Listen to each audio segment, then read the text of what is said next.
What's up, everybody? It's your favorite show, Get a Bucket. I'm your host, Trey, and as usual, hope you're all having a wonderful, wonderful day. Today, we're going to talk about the most dominant NBA team rosters since 1968. But before we do that, please make sure to hit that like and subscribe button. Comment, tell anyone about the show. Try to get the ratings up a little bit, just a little bit. And if you wonder where you heard this before, that's because you've been listening with me Monday through Friday at 11 a.m. Eastern Standard Time. So I greatly appreciate your support. Now, I know you heard the title, right? Why did I give the 1968 cutoff? I know you've been wondering about that. Well, in today's game, players are playing 82-game seasons, right? A rigorous 82 games. So I figured that was nice to point out and nice to focus on. And then as you delve into the NBA's history, you realize, damn, they ain't played 82 games all the time.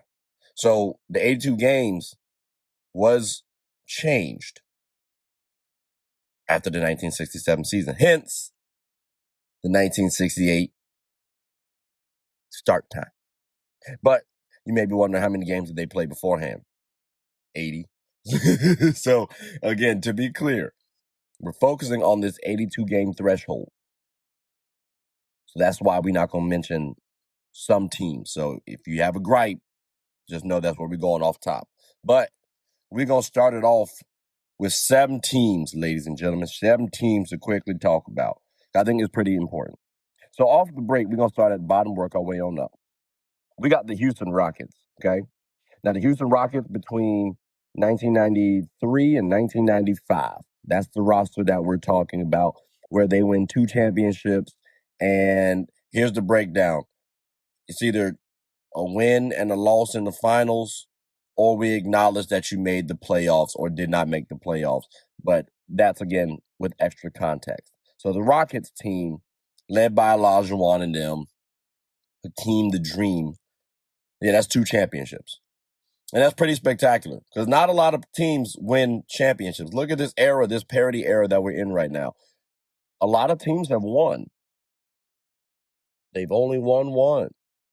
So again, these team rosters, if you win back-to-back championships, that's pretty spectacular, to be honest with you. And again, after the 1968, I think it's safe to say that the Rockets are won. In 93, they lose in the second round. But that's okay, because in 94 and 95, they win titles. Back-to-back championships, ladies and gentlemen. That's very tough to do. I'm curious if somebody's going to do that during this parity era. Or when will that happen? When will that occur? Because it hasn't happened in a while. It used to back in the day. But again, the Rockets, Hakeem the Dream Olajuwon, 94 through 95, well, 93 through 95. They're number 7 dominant team after 1968. Again, 2 titles. Let's move on up to number 6, shall we? We have, ladies and gentlemen, my Los Angeles Lakers, led with Kobe Bean Bryant. Yes, sir. Notice I said led, okay? Because during this tenure, during this saga, during this era, he was, in fact, the de facto leader of our team, the best player on our team without question, for sure. And that was between 2008 and 2010. Now, once Shaq left, he was easily our best player. Hell, when Shaq was there, you can make a case for Kobe being the best player. If you want to argue it, cool, but there's a case for it. But 2008 through 2010, top-notch best player. You had Pau Gasol, Andrew Bynum, Lamar Odom, and then D-Fish was on the squad still. We went to 3 straight finals. We lost to the Celtics in 2008 and then won against the Magic in 2009. Beat the Celtics in 2010. So we boast a 2-1 finals record during that stretch, but it was 3 straight finals appearances. I'll give us the nod over the Rockets, even though we have the same titles. Even though Hakeem, some people may put higher than Kobe. I'm hearing all that. But my Lakers were probably a little bit better than the Rockets because, again, the Rockets lost before the finals their first year. We got to the finals all 3 years during this time period. So, again, that's why I have the Lakers number 6 ahead of the Houston Rockets. But let's move on up, though, shall we? Because we got more people to talk about, more teams to talk about. Like the Miami Heat, the Heatles, if you will, the super team, the big 3, right? 2011 through through 2014, this team caused quite a bit of controversy. They had the decision by LeBron where he was saying, we ain't going to win not one, not two, not three, not four, not five, not six, not seven, not. Like, got you, heard you. Y'all going to win a bunch of titles. Well, at least they got a couple of titles. Because they did win two. They went to the finals 4 years straight, to be fair. They won two of them things. Lost two, if y'all doing y'all math properly. Lost to the Mavs in 2011. Lost to the Spurs 2014. But in between that, they beat the Thunder in 2012, which I still think they were lucky to face a young Thunder team. But you still win. Kudos. And you beat the Spurs. So for me, ladies and gentlemen, I put the Heat ahead of my Lakers, led by Kobe, because they got to 4 straight finals. We won the same amount of championships, but again, I give them the extra nod for going to one more finals. Because if I look at our history, right, in 07, I don't even want to bring it up. And then in 2011, we had a little bit of issues, and we did not get to the finals. So I think it's fair to say that the Heatles, as a team, the roster, might have in fact been better, more dominant at least, than my Lakers during that tenure. But if you got a gripe with it, I'm definitely curious of your thoughts, because I'm wondering why you would put the Heat as being more dominant than my Lakers. And again, I keep saying my just to show y'all I'm not being biased. But let's move it on up to the east side, shall we? Well, I guess, should we call it no, we're just going to keep it on. Let's keep it like that. Shout out to the Jeffersons. The next team, we had 7 was Rockets, 6 was my Lakers, 5 was the Heat. We got 4, ladies and gentlemen, San Antonio Spurs. This was between the years of 2003 through 2007, okay? During this time period, they had ebbs and flows. It was like one season, they'd win a championship. The another one, they don't. Then they'd win the next one. Then the next year, they don't. Then they win. Like, they kept going back and forth, and it was disgusting work. They won 3 championships, and then 2 seasons, they did not make it to the finals during this tenure. So for me, you win in 03, you get to the semifinals in 04.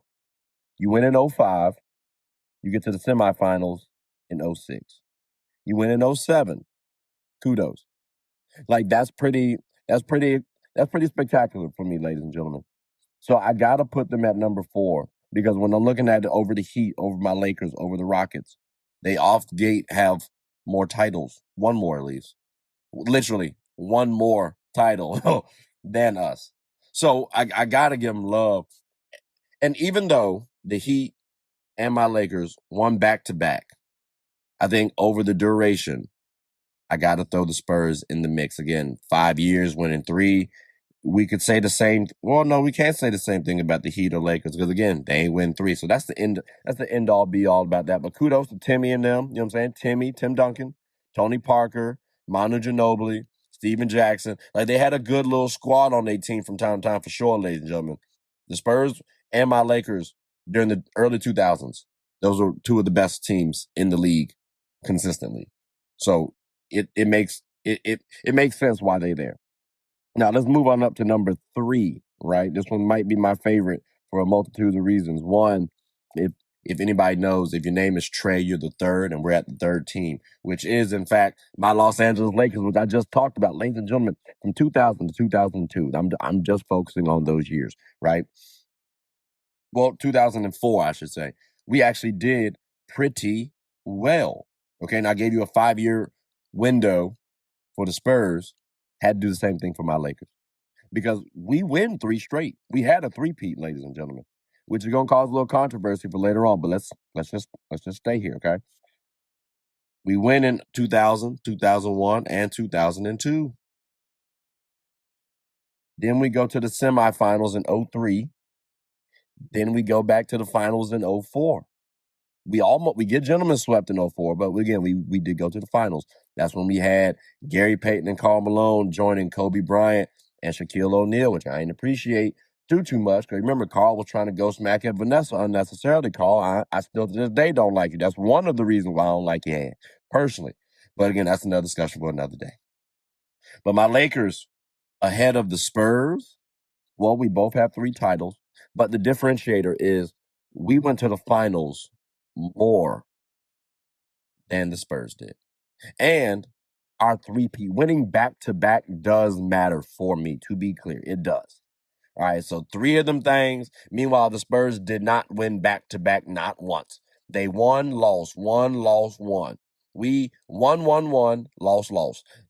I respect both, but I think my Lakers, between 2000 and 2004 were more dominant than the Spurs between 2003 through 2007.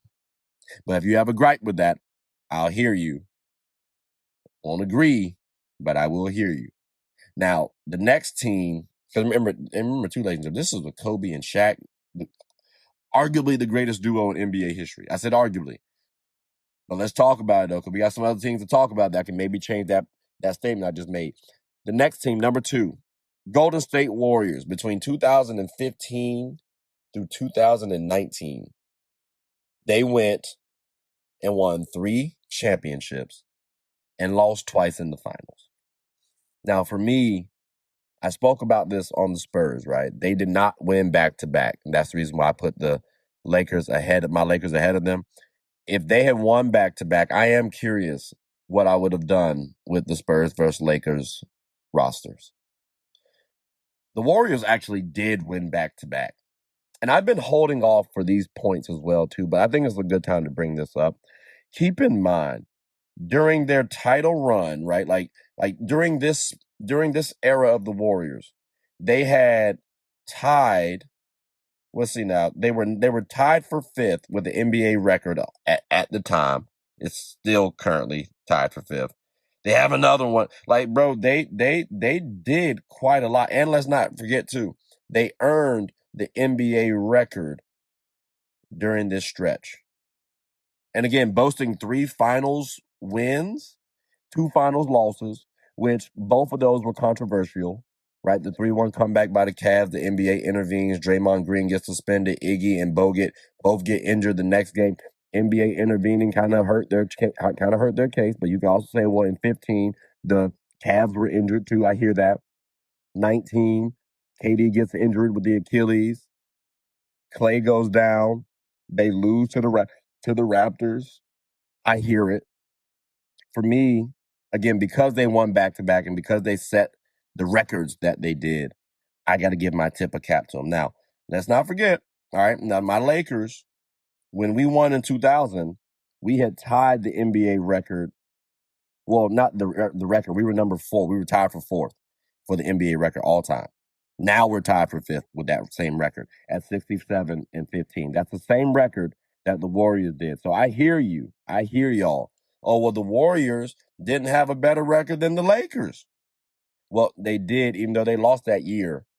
They did. So because of the records that they were setting and and the championships that they won and the fact that they went to more finals than we did. And the West was tough too. I can't say, well, they were in the easy East. No, they were in the West. That's tough, bro. I personally give my tip of the cap to the Warriors for being more dominant than my Lakers. Even with the postseason where we only lost 1 game to the 76ers, and that was in the finals, and that's with AI going off, I still would put the Warriors ahead of the Lakers. But it's barely, though. I got to give you that. It's barely. It's a barely one for sure. So if you have a gripe with it, I hear you. I'll hear you out. You can interchange these 2. That may be the closest one. But that may be the only one, to be clear, that I would change right now. And finally, ladies and gentlemen, I know you've been wondering who's number 1. Well, it's got to be the Chicago Bulls, right?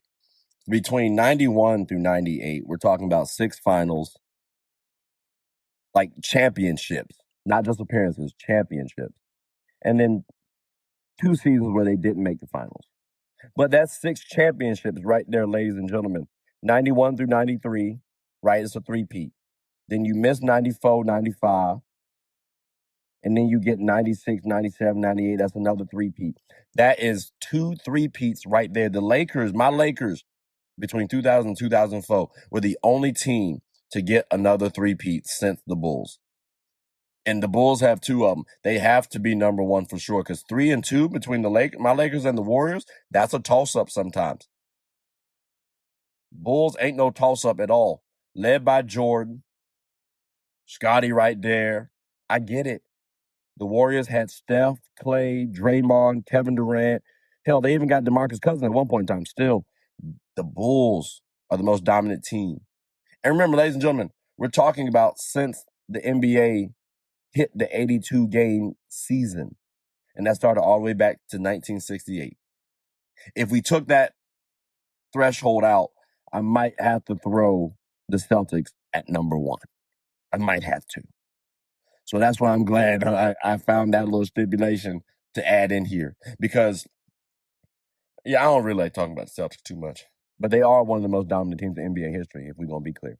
But based on this threshold again, 1968, we have the Bulls, Chicago Bulls, between 91 through 98 at number one.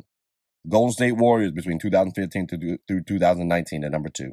My Los Angeles Lakers between 2000 and 2004. That's number three. Then we got the Spurs between 2003 through 2007. That's number four. I got that right? 1, 2, 3, 4. Yep, I'm right. And then 2011 through 2014, we got the Heat at number five. And then my Lakers between 2008 and through 2010 at number six. And then the Rockets between 1993, and 1995. Now, I'm curious, ladies and gentlemen, if you have another team that maybe I overlooked or forgot to mention.